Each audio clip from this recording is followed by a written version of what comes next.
We Tamil நேயர்களுக்கு வணக்கம். நம்ம இன்று சந்திக்க இருக்கும் சிறப்பு விருந்தினர் ஊடகவியலாளர் சத்யராஜ் அவர்கள். வணக்கம் சார். வணக்கம் சார். சமீபத்தில் உத்தரப்பிரதேச அரசாங்கம் ஒரு பாலிசி ஒன்று கொண்டு வந்திருக்கிறாங்க. மாநில அரசுக்கு எதிராக செய்திகளை பரப்புறவங்களுக்கு ஆயுள் தண்டனை அப்படிங்கிற மாதிரியான ஒரு விஷயத்தை கொண்டு வந்திருக்கிறாங்க. அரசாங்கத்துக்கு ஆதரவாக செய்திகளை பரப்புனா 8 லட்சம் அப்படிங்கிற மாதிரியான ஒரு ஸ்கேல் எல்லாம் சொல்லி செய்திகள் வெளியாகிறத பார்க்க முடியுது. இது குறித்து உங்களுடைய பார்வை? இது ரொம்ப ஆபத்தான ஒரு பாலிசி. அவங்க அதுக்கு பேரே வச்சிருக்காங்க, உத்தரப்பிரதேஷ் டிஜிட்டல் மீடியா பாலிசி 2024 அப்படின்னு சொல்லிட்டு. இது ஒரு சாதாரணமாக அரசு அறிவிக்கக்கூடிய விளம்பரம் கிடையாது. அரசு ஒரு தனி சட்டத்தினூடாக ஒரு ஸ்ட்ரக்சரை ஏற்படுத்துகிறாங்க. அந்த ஸ்ட்ரக்சரில் முதல்ல என்ன இருக்குன்னு பார்ப்போம். அந்த ஸ்ட்ரக்சரில் அவங்க என்ன சொல்கிறாங்க அப்படின்னா, டிஜிட்டல் மீடியாக்கள், இப்போ நீங்கள் அது எதுவாக வேணாலும் இருக்கலாம், ஃபேஸ்புக்காக இருக்கலாம், யூடியூபாக இருக்கலாம், எக்ஸ் தளமாக இருக்கலாம், இல்லை இன்ஸ்டாகிராமாக இருக்கலாம், இப்படி எந்த தளமாக இருந்தாலும் சரி, அந்த தளங்களில் கண்டென்ட்டை பல வெரைட்டியாக போடுவாங்கள்ல. ஆடியோ கண்டென்ட்டாக போட்காஸ்ட்டாக போடுவாங்க, சில பேர் ஷார்ட்ஸாக போடுவாங்க, சில பேர் ஃபுல் வீடியோவை போடுவாங்க, சில பேர் சில கட் வீடியோஸ், எல்லா நியூஸ் கார்ட்ஸ் போடுவாங்க, நியூஸ் ரைட்டப்ஸ் போடுவாங்க. இது எல்லாத்துக்கும் ஏற்ற மாதிரி கிளாஸிஃபை பண்ணி பணம் கொடுக்க போகிறதாக அறிவிச்சிருக்காங்க, ஸ்லாப்பை சொல்லியிருக்காங்க. இப்போ நீங்கள் எக்ஸ் தளமாக இருக்கட்டும், ஃபேஸ்புக்காக இருக்கட்டும், இன்ஸ்டாவாக இருக்கட்டும், இது எல்லாமே மந்த்லி 5 லட்சம், 4 லட்சம், 3 லட்சம் டிபெண்டிங் அந்த ரீச் அப்படின்னு சொல்லியிருக்காங்க. உங்கள் வீடியோ எந்த அளவுக்கு ரீச் ஆகுதோ அந்த ரீச்சின் அடிப்படையில் ஒரு மாதத்துக்கும் ஒரு அமௌண்ட்டை ஒதுக்குறதாக சொல்கிறாங்க. அந்த அமௌண்ட்டு பாருங்களேன், ஒரு மாதத்துக்கு 5, 4, 3 5 லட்சம், 4 லட்சம், 3 லட்சம். ஸோ இது ஒரு பக்கம். இன்னொரு பக்கம் பார்த்தீங்க அப்படின்னா, போட்காஸ்ட்டு, வீடியோ, ஷார்ட்ஸு, இது மாதிரியான விஷயங்களுக்கு 8 லட்சம் வரைக்கும் மேக்ஸிமம் அமௌண்ட்டு. அது எப்படி போகுது அப்படின்னா, அந்த யூடியூப்பில் கிளாசிஃபிகேஷனில் 7 லட்சம், 6 லட்சம், 4 லட்சம், அதாவது 8 லட்சம் ஒரு ஸ்லாபு, அது இல்லாமல் 7 லட்சம், 6 லட்சம், 4 லட்சம் வரைக்கும் உங்களுடைய ரீச்சை டிபெண்ட் பண்ணதுக்கு ஏற்ற மாதிரியான கிளாஸிஃபை பண்ணி அமௌண்ட்டை கொடுக்க போகிறதாக தான் அவங்க டிக்ளேர் பண்ணியிருக்காங்க. இதை நான் எப்படி பார்க்குறேன் அப்படின்னா, அரசு ஒட்டுமொத்தமாக டிஜிட்டல் மீடியாவை, அட்வர்டைஸ்மெண்ட் தளங்களை, பப்ளிசிட்டியை இவங்க உருவாக்காமல் ஏற்கனவே பப்ளிக்காக நிறைய ஃபேமிலி ஓரியன்டான கண்டென்ட் போடக்கூடியவங்க, நீங்கள் கிட்ஸ் ஓரியன்டாக கண்டென்ட் போடக்கூடியவங்க, அது மட்டும் இல்லாமல் நீங்கள் சமையல் ஓரியன்டாக கண்டென்ட் போடக்கூடியவங்க, இது மாதிரி பலதரப்பட்ட கண்டென்ட் போடக்கூடிய சாமானிய சிவில் சமூகம் இருக்குது பார்த்தீங்களாண்ணா, அவங்களுக்கு தான் அதிகமான ரீச் இருக்குது. அந்த ரீச்சுக்குள்ளே பெனிட்ரேட் பண்ணுறதுக்கான ஒரு வேலையை இவங்க பார்க்குறாங்க. நீங்கள் பொலிட்டிக்கலாக இருக்கக்கூடிய யூடியூப் சேனல்ஸ் அப்படின்னு பார்த்தீங்கன்னா ரொம்ப லிமிட்டடாக தான் இருக்கும். தமிழ்லேயே பொலிட்டிக்கலாக ரொம்ப ஸ்ட்ராங்காக ரெகுலராக ஒர்க் பண்ணுற சேனல் அப்படின்னா ஒரு 25 சேனல் சொல்லலாம். ரொம்ப ஸ்ட்ராங்காக ரீச்சபிளாக இருக்கக்கூடிய சேனல், எதை போட்டாலும் ரீச் ஆகும். நீங்கள் ஒரு வீடியோ போட்டால் 1 லட்சம் வியூ போகும், 50,000 வியூ போகும், 70,000 வியூ போகும்.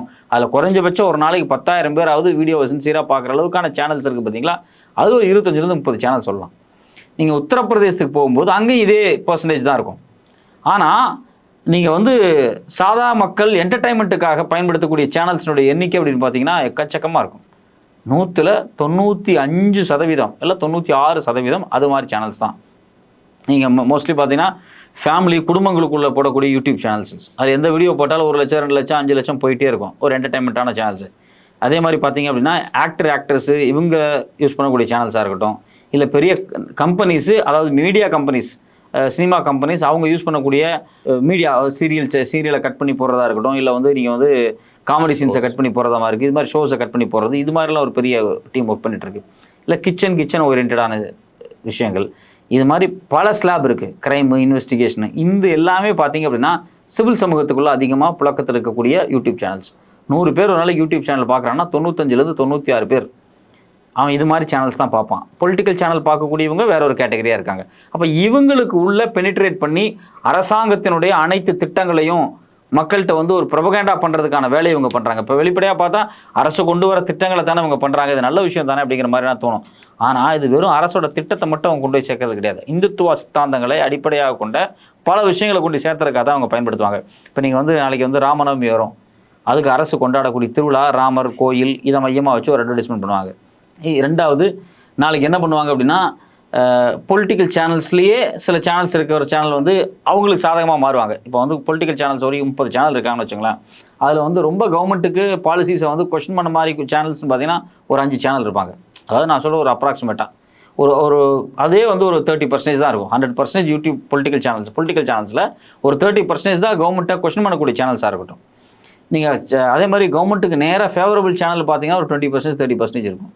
மிடில் இருக்கக்கூடிய 30-40% சேனல் இருக்குது பார்த்தீங்களா. இது எல்லாமே அரசாங்கம் பணம் கொடுக்குது அப்படின்னு சொல்லி இந்த பக்கம் நகர்ந்துருவாங்க. அரசாங்கத்தினுடைய செய்திகளை பொலிட்டிக்கல் அஜெண்டாக்களை வெளிப்படுத்தக்கூடிய இடத்துக்கு அவங்க நகர்த்துருவாங்க. இப்போ ஒரு தலித் அடித்து தாக்கப்படுறாரு உத்தரப்பிரதேசில், ஒரு பெண் வந்து ரேப் பண்ணப்படுறாங்க அப்படின்னா அது குறித்து பாஜக காரங்க ஒரு நரேஷனை செட் பண்ணுவாங்க.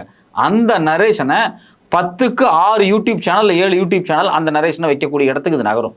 ஸோ அப்போ என்னன்னா ஒட்டுமொத்தமாக பப்ளிக் ஒப்பீனியனை அரசாங்கத்துக்கு சார்பான்னு சொல்லிட்டு ஒரு கட்சிக்கும் சித்தாந்தத்துக்கும் வன்முறைக்கும் இந்துத்துவாவுக்கும் சார்பாக இவங்க கட்டி அமைக்கிறதுக்கு தான் அந்த வேலையை இதை சட்டமாக அவங்க கொண்டு வர்றாங்க. இது மிகப்பெரிய பேராபத்தான ஒரு விஷயம்.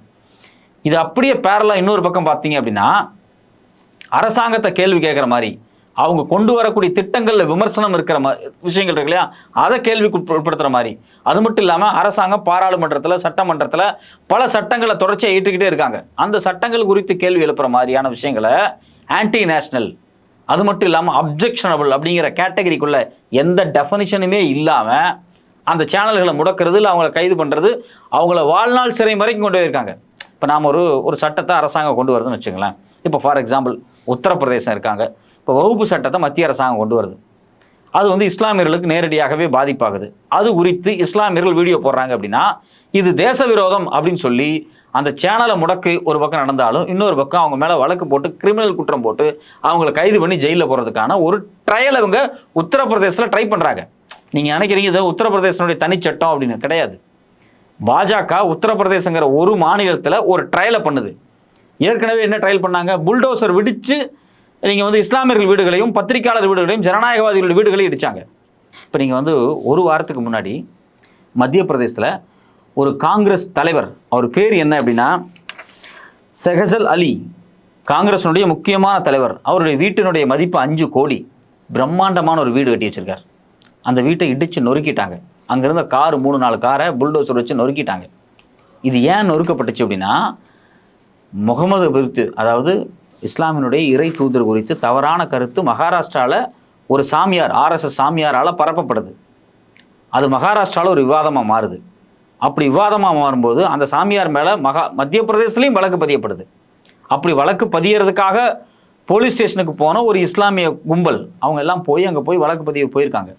அப்போ சில வன்முறைகள் நடந்துருச்சுன்னு சொல்லி அந்த வன்முறைக்கு காரணம் இந்த காங்கிரஸ்காரன்னு சொல்லி அவர் வீட்டை அடிச்சிட்டாங்க. இப்போ நாம் என்ன கேட்குறோம், போலீஸ் ஸ்டேஷனில் ஏதாவது ஒரு வன்முறை நிகழ்த்தப்பட்டால், இல்லை ஒரு சக மனிதர்கள் மேலேயோ அரசு மேலேயோ ஒரு வன்முறையே நிகழ்த்தப்பட்டாலும் அந்த வன்முறைகள் நிகழ்த்தின நபர்கள்னு சொல்லி ஒரு குரூப்போட வீட்டை இடிக்கிறதுக்கான உரிமை எங்கேருந்து வருது? எந்த சட்டம் இவங்களுக்கு கொடுத்துச்சு? சட்டமே இல்லை. அது அப்போ இவ்வளோ தைரியமாக இது வந்து மத்திய பிரதேசம் நடக்குது அப்படின்னா இது மத்திய பிரதேசத்தில் முதல் தடவை கிடையாது. இது மாதிரி இந்தியாவில் பல இன்சிடென்ட் நடந்திருக்கு. குறிப்பாக பார்த்தீங்கன்னா சர்வதேச அமைப்பான அம்னஸ்டி இன்டர்நேஷனல் என்ன சொல்கிறாங்க அப்படின்னா கடந்த ஆண்டுகளில் 128 டெமாலிஷன்ஸ் இது மாதிரி நடந்திருக்கு. 33 இன்சிடென்ட்ஸ், கிட்டத்தட்ட 700க்கும் அதிகமானவர்களுடைய வீடுகள் இடிக்கப்பட்டிருக்கு அப்படிங்கிறாங்க. வீடுகள், கடைகள் இது மாதிரி இடிக்கப்பட்டிருக்கு அப்படின்னா அதில் ஹையஸ்ட் எங்கே அப்படின்னா மத்திய பிரதேசம், உத்தரப்பிரதேசம். இப்போ இது எங்கே துவங்குதுன்னா உத்தரப்பிரதேசம் துவங்குது. யோகி ஆதித்யநாத் தான் முதல்ல துவங்கி வைக்கிறார். நீங்கள் அப்போ வந்து பார்த்தீங்க அப்படின்னா ரொம்ப 2-3 முக்கியமான ரவுடிகள் அப்படின்னு சொல்லிட்டு ஒரு சிலவங்களுடைய பேரெல்லாம் சொன்னாங்க. யார் அப்படின்னா விகாஸ் துபே, முக்தார் அன்சாரி, அத்திக் அகமது, இது மாதிரியான ஆட்களுடைய பேரை சொல்லி இவங்கெல்லாம் பெரிய ரவுடிகள்னு சொல்லி அவங்க வீட்டெல்லாம் இடிக்கிறோம் அப்படின்னு சொன்னாங்க. இவங்கெல்லாம் யாருன்னு போய் தேடி பார்த்தீங்கன்னா பயந்துருவீங்க. இவங்கெல்லாம் 5 முறை 8 முறை எம்எல்ஏவாக இருந்தவங்க. இதில் குறிப்பாக பார்த்தீங்க அப்படின்னா முக்தார் அன்சாரி அப்படிங்கிறக்கார் இல்லையா, அவருடைய தாத்தா யாருன்னா இந்திய தேசிய காங்கிரஸின் தலைவராக இருந்தவர். நேரு பீரியடில் இந்திய தேசிய காங்கிரஸ் தலைவராக இருந்தவர். அது மட்டும் இல்லாமல் இந்தியாவினுடைய முக்கியமான யூனிவர்சிட்டியினுடைய வைஸ் சான்சலராக இருந்தவர். 1928 36 வரைக்கும் வைஸ் சான்சலர் இருந்தவர். ஜாமியா மில்லா யூனிவர்சிட்டியினுடைய வைஸ் சான்சலருடைய பேரன். அவன் வீடு இடிச்சுட்டு அவர் ரவுடின்ட்டாங்க. அவர் வந்து ஹாஸ்பிட்டலுக்கு போகிறப்போ அவர் மர்மமான முறையில் அவர் சாகடிக்கப்படுறார். அவங்க பையன் என்ன சொல்கிறாருன்னா எங்கள் அப்பா வந்து விஷம் வச்சு கொண்டுட்டாங்க ஹாஸ்பிட்டல் அப்படிங்கிறார். ஸோ அப்போ வீடுகள் இடிக்கப்படுற கலாச்சாரத்தை முதலாக உத்தரப்பிரதேசத்தில் ஒரு ட்ரையல் பார்த்தாங்க. சூப்பராக ஒர்க் அவுட் ஆயிடுச்சு அவங்களுக்கு. ஒரு பொண்ணு ஜேர்னலிஸ்ட் அவங்க வீட்டை அடிச்சு நொறுக்குனாங்க. ஏன் அப்படின்னா அவங்க சிஏஏ சட்டத்தப்ப நடந்த போராட்டங்கள் இருக்குது பார்த்தீங்களா, அதை அவங்க கவர் பண்ணதுக்காக அவங்க வீடு அடிக்கப்பட்டுச்சு. இது அப்படியே எங்கே அடுத்து பரவச்சுன்னா உத்தரகாண்டுக்கு போச்சு. அங்கே இஸ்லாமியர்களுடைய டெம்பரவரி செட்டில்மெண்ட்டுன்னு சொல்லிட்டு கிட்டத்தட்ட 100-200 வீடுகள் அடித்து தூக்கி போட்டாங்க. அதுக்கு பிறகு அப்படியே வந்து இது ராஜஸ்தான், கர்நாடகா வந்து லேட்டஸ்ட்டாக நடந்துச்சு. அதாவது இந்த காங்கிரஸ் பீரியட் வர்றதுக்கு முன்னாடி. ஸோ மத்திய பிரதேச, கர்நாடகா அப்படின்னு சொல்லி பாஜகவினுடைய எல்லா இடத்துலையும் இந்த புல்டோசர் கலாச்சாரம் பரவச்சு. யோகி ஆதித்யநாத்தை புல்டோசர் பாபான்னு சொன்னாங்க. அதே மாதிரி மத்திய பிரதேசனுடைய முன்னாள் முதலமைச்சரான சிவராஜ் சிங் சௌகானை புல்டோசர் மாமா அப்படின்னு சொன்னாங்க, பேனர் அங்கங்கே வச்சு. ஸோ அப்போது ஒரு விஷயத்தை இவங்க உத்தரப்பிரதேசத்தில் ட்ரையல் ஃபேக்டராகவே பார்க்குறாங்க. இந்த ட்ரையல் ஃபேக்டரில் இவங்க பெரிய சக்ஸஸ் அடைகிறாங்க. இப்போ அடுத்த திட்டத்துக்கு வர்றாங்க. இப்போ என்ன பண்ணுவாங்க உத்தரப்பிரதேசில் அப்படின்னா, இவன்லாம் அரசாங்கத்துக்கு எதிரான யூடியூபர் அப்படின்னு சொல்லி அவனை கைது பண்ணி ஜெயிலில் போட்டுருவாங்க. இது வெகு விரைவில் நடக்கும். ஒரு ட்ரையலை இவங்க பண்ணி பார்க்குறாங்க. நாளைக்கு இது இந்தியா முழுக்க இந்த ட்ரையல் அப்ளிகபிள் ஆகும். பாஜக ஆளக்கூடிய மாநிலங்களில் முதல்ல நடக்கும், அப்புறம் பேன் இண்டியா முழுக்க இது நடக்கும். ஸோ அப்போது நீங்கள் வந்து ஒரு கண்டென்ட் அப்ஜெக்ஷனபிள், ஒரு கண்டென்ட் ஆன்டி நேஷனல் அப்படின்னு எதை வச்சு நீங்கள் கிளாஸிஃபை பண்ண போகிறீங்க? அதுக்கான டெஃபினிஷன் என்ன? அரசாங்கம் ஒரு திட்டத்தை கொண்டு வருது, அந்த திட்டம் சரியில்லைன்னு நான் விமர்சிக்கிறேன். ஃபார் எக்ஸாம்பிள், இப்போ வந்து விவசாய சட்டங்கள் ஒன்று வருது. விவசாய சட்டத்துக்கு எதிராக இந்தியாவில் மிகப்பெரிய போராட்டம் நடந்துச்சு. மக்களுடைய போராட்டத்தை முன்னிட்டு அந்த விவசாய சட்டம் பின்னுக்கு எடுக்கப்பட்டுச்சுல்ல, அது குறித்து எத்தனை யூடியூபர் வீடியோ போட்டிருப்பாங்க. இப்போ நானே வீடியோ போட்டிருக்கேன், எக்கச்சக்கமான வீடியோ போட்டிருக்கோம். நம்ம எல்லாருமே வீடியோ போட்டிருக்கோம். அரசாங்கம் கொண்டு வரக்கூடிய திட்டம் தவறானதுன்னு நம்ம விமர்சிச்சு ஒரு வீடியோ போட்டிருக்கோம். பிற்பாடு அரசாங்கம் அதை ஏற்றுக்கிட்டு அந்த சட்டத்தை பின்வாங்குது. விவசாயிகளுடைய போராட்டத்தில் கொஞ்சம் வெற்றி கிடைக்குது, முழு வெற்றி கிடையாது. கோரிக்கை எல்லாமே வந்து ஏற்றுக்கொள்ளப்படலை. ஸோ அப்போது இப்போ போராட்டம் நடக்கும்போது இந்த போராட்டத்தை குறித்து செய்தி போடக்கூடிய எல்லாருமே தேச விரோதிகள் அப்படின்னு சொல்லி அவங்கள வந்து கைது பண்ணுவாங்க. கைது பண்ணி வாழ்நாள் சிறை அப்படிங்கிறாங்க. ஸோ அப்போ இங்கே தேச விரோதி, அதே மாதிரி பார்த்தீங்க அப்படின்னா objectionable content, anti national content, இதுக்கெல்லாம் எந்த டெஃபினிஷனுமே கிளியர் கட்டாக கிடையாது. எதை வேணாலும் ஆன்டி நேஷனலாக அவங்க மாற்றிக்கலாம். விவசாய சட்டம் குறித்து பேசினியா அதை ஆன்டி நேஷனலாக மாற்றிக்கலாம். நீ சிஏ சட்டம் குறித்து பேசினியா ஆன்டி நேஷனலாக மாற்றிக்கலாம். இப்போ தமிழ்நாட்டுக்கு வந்து மத்திய அரசாங்கம் நிதி ஒதுக்கணும், கல்வித்துறைக்கு நிதி ஒதுக்க மாட்டேங்குது. தமிழ்நாட்டை பழிவாங்கிற மாதிரியே செய்கிறாருன்னு தமிழ்நாடு நிதியமைச்சரே பேசுகிறாங்க. அது ஒரு கண்டென்ட்டாக எடுத்து பேசும்போது பேசக்கூடிய யூடியூபர் வந்து உத்தரப்பிரதேசில் இருக்காருன்னு வச்சுங்களேன், இப்படியெல்லாம் பண்ணுது மத்திய அரசாங்கம், தமிழ்நாட்டுக்கு வந்து நிதி தர மாட்டேங்கிறாங்க, மிரட்டுறாங்கன்னு பேசுகிறாங்க அப்படின்னா ஆன்டி நேஷனல் கண்டென்ட் அப்படின்னு நாளைக்கு அவங்கள போடலாம்.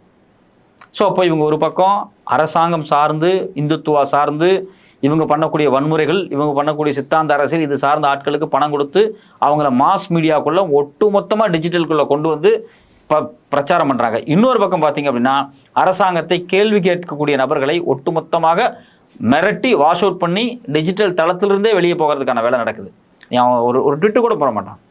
அவன் ஒரு டைப் அடித்து ஃபேஸ்புக்கில் ஒரு மெசேஜ் கூட நீ போட்டக்கூடாது. ஒரு கார்டு, அதாவது ஒரு போஸ்டர் கூட அரசாங்கத்துக்கு எதிராக போட்டக்கூடாது. நீ போட்ட அப்படின்னு அரசாங்கத்தை கொஸ்டின் பண்ணுற மாதிரி, எதிராங்கிற வார்த்தை கூட ரொம்ப முரணான வார்த்தை, அரசாங்கத்தை கேள்வி எழுப்புற மாதிரி ஒரு ட்வீட் நீ போட்ட அப்படின்னா முடிஞ்சு. இப்போ நீங்கள் வந்து தமிழ்நாட்டோட வரியை நீங்கள் வாங்குறீங்க, நீங்கள் தமிழ்நாட்டுக்கு போதிய வரி திரும்பி தரமாட்டேங்கிறீங்க, ஆனால் உத்தரப்பிரதேசம் நிறையா வரி தர்றீங்க, இது நியாயம் கிடையாதுன்னு உத்தரப்பிரதேசத்தில் கூடிய ஒரு யூடியூபர் ஒரு கார்டு போட்டார்னா நீ தேச விரோதமாக இருக்க, மாநில விரோதமாக இருக்க, மக்கள் விரோதமாக இருக்க அப்படின்னு சொல்லி அப்ஜெக்ஷனபிள் கண்டென்ட் போட்டோன்னு உன்னை வாழ்நாள் சிறைக்கு போகிறதுக்கான ஏற்பாட்டை தான் யோகி ஆதித்யநாத் செய்கிறாரு. இது இந்தியாவுக்கு முழுக்கவும் ஒரு நாள் அப்ளிகபிள் பண்ணுறதுக்கான ஒரு ட்ரையலை தான் உத்தரப்பிரதேசில் அவங்க பார்க்குறாங்க. இது பேராபத்தான ஒரு விஷயம். இப்போ நீங்கள் சொல்கிற மாதிரி இப்போ உத்தரப்பிரதேசம் வந்து ஒரு ட்ரையல் பார்க்கக்கூடிய ஒரு மைதான் மாதிரி இருக்குது, பாஜகவின் இருக்குது அப்படின்னு சொல்லி நம்ம பார்த்தோம்னா, இப்போ இதுக்கு முன்னாடியே வந்து இப்போ இந்த புல்டோசர் கலாச்சாரம் அதெல்லாம் கூட அங்கேருந்து தான் தொடங்க தான் நீங்கள் வந்து சொல்கிறீங்க. இப்போ இந்த சோஷியல் மீடியா அப்படிங்கிறது வந்து இப்போ ஒரு செய்தியை வந்து கொடுக்கறதே, வெளியே கொண்டு வர்றதே வந்து அங்கேருந்து தான் தொடங்குது. இப்போ அவங்கள ஒரு முடக்கிறதுக்கான ஒரு சதி மாதிரி தானே இது பார்க்கப்படும். இப்போ அப்போ மக்கள்லாம் வந்து இது அமல்படுத்துறதுக்கு விடுவாங்க. இதில் முக்கியமான விஷயம் என்னன்னா, ஏற்கனவே டிஜிட்டல் மீடியாவில் போடக்கூடிய செய்திகளை வந்து தணிக்கை செய்கிறதுக்காக நிறைய குழுக்களை உருவாக்கிட்டாங்க. டிஜிட்டல் மீடியாக்கான புது புது சட்டங்களை கொண்டு வந்துட்டாங்க. கடைசியாக பார்த்தீங்கன்னா ப்ராட்காஸ்டிங் பில் வந்துருச்சு. இந்த பில் எல்லாமே எப்படி வந்திருக்கு அப்படின்னா, நம்மளுடைய கண்டென்ட்டை ஃபேக்ட் செக் பண்ணுறது, இவாலுவேட் பண்ணுறது, எது ஆன்டி நேஷனல் கண்டென்ட் அப்படின்னு கவர்மெண்ட்டே தேர்வு செஞ்சு ஃபிக்ஸ் பண்ணுற இடத்துக்கு வந்து நகர்ந்துட்டாங்க. அதுவே ஒரு பெரிய ஆபத்தான விஷயம். இதெல்லாம் இன்னொரு பக்கம் நடக்குது. இப்போ நீங்கள் ஒரு சேனல் ட்ரபுளாக இருக்குது, ஒரு சேனலில் கண்டென்ட் இஷ்யூஸாக இருக்குது, ஒரு ஃபேஸ்புக்கில் பிரச்சனையாக இருக்குது, ட்விட்டரில் பிரச்சனையாக இருக்குது, இன்ஸ்டாவில் பிரச்சனையாக இருக்குது அப்படின்னா வழக்கமாக பிளாட்ஃபார்ம் இருக்கும் பார்த்தீங்களா, யூடியூப்புங்கிற பிளாட்ஃபார்ம், இன்ஸ்டாங்கிற பிளாட்ஃபார்மு, அவங்களுக்கு ஒரு ப்ரெஷரை கொடுத்து அந்த யூடியூப் சேனலை நீக்குவாங்க. இப்போ நீங்கள் வந்து இப்போ சென்னை மெட்ராஸ் ஹைகோர்ட்டே பார்த்தீங்க அப்படின்னா ரெட்பிக்ஸ் அப்படிங்கக்கூடிய யூடியூப் சேனலை எடுக்க சொல்லி அவங்களே சில ஆர்டர் கொடுத்தாங்க. இது அரசு கொடுக்கக்கூடிய ஆர்டர்.